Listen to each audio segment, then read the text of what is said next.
By the end of the 9th century, the lands inhabited by East Slavic tribes were under the control of Scandinavian Vikings known as Varangians or Rus. Controlling the waterways that connected the Baltic Sea to the Black Sea, the Rus created a dynasty that lasted for more than 700 years, the Rurikid dynasty. Legend says that it was Rurik who founded the first Rus state by accepting an invitation to rule the East Slavic city of Novgorod.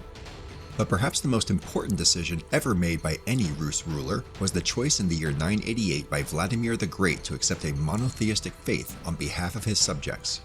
It was this decision that ensured that Russia's history and culture would be deeply intertwined with the Orthodox faith. In Europe, the age of Vladimir the Great was an age of Christianization and kingdom building. While the reach of the Bishop of Rome, aka the Pope, now expanded into Western Europe and Scandinavia, the Greeks of the Byzantine Empire refused to acknowledge the Pope's authority. Confident that the Orthodox faithful alone enjoyed God's favor, the Byzantines insisted that the only correct thinking was orthodoxy. According to the Orthodox mindset, all other religions, including Catholicism, are false. Compelling his subjects to accept orthodoxy, and presiding over mass baptisms of the Slavic pagans, Vladimir the Great was later consecrated as an Orthodox saint. Yet if the Church Chronicles suggest that Vladimir's motivations were purely religious, one must also consider the political and economic gains the Rus would make from a closer association with Byzantium.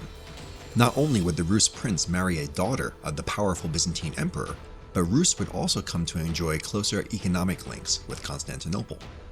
Indeed, Vladimir's choice of orthodoxy was fateful for Rus civilization, for the Rus now rejected paganism and, like other civilized peoples to the west and south, it now embraced monotheism and a higher morality.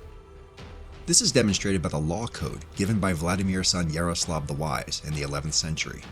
Known as the Russkaya Pravda, the law aimed to impose a Christian morality on Rus by establishing punishments and fines for crimes against people and property. Thus, even as pockets of paganism continued to flourish in parts of Russia, orthodoxy became associated with order, morality, and the law. Even the culture of Kievan Rus owes a great deal to orthodoxy. It was from Byzantine Greeks that the Rus learned to construct their onion-domed churches, beginning with the churches of St. Sophia in Kiev and Novgorod. Likewise, it was from Greek artists from Byzantium that Russian monks learned to make their otherworldly icons. And it is from the Greeks, in particular the monks Kirill and Methodius, that the Rus received their first written language. Vladimir's choice meant that Russia would adopt Eastern forms of worship and ritual while ignoring new developments in the Catholic faith. For in the Orthodox world, religion was not something that was developed by man, but something that is received from God in its perfect and final form.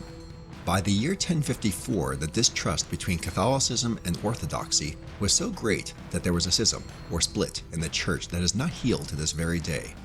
Indeed, perhaps the most fateful impact of Vladimir's choice was to ensure that Russia, by adopting the Orthodox faith, would develop outside and often in tension with the Catholic civilization that was emerging in the West.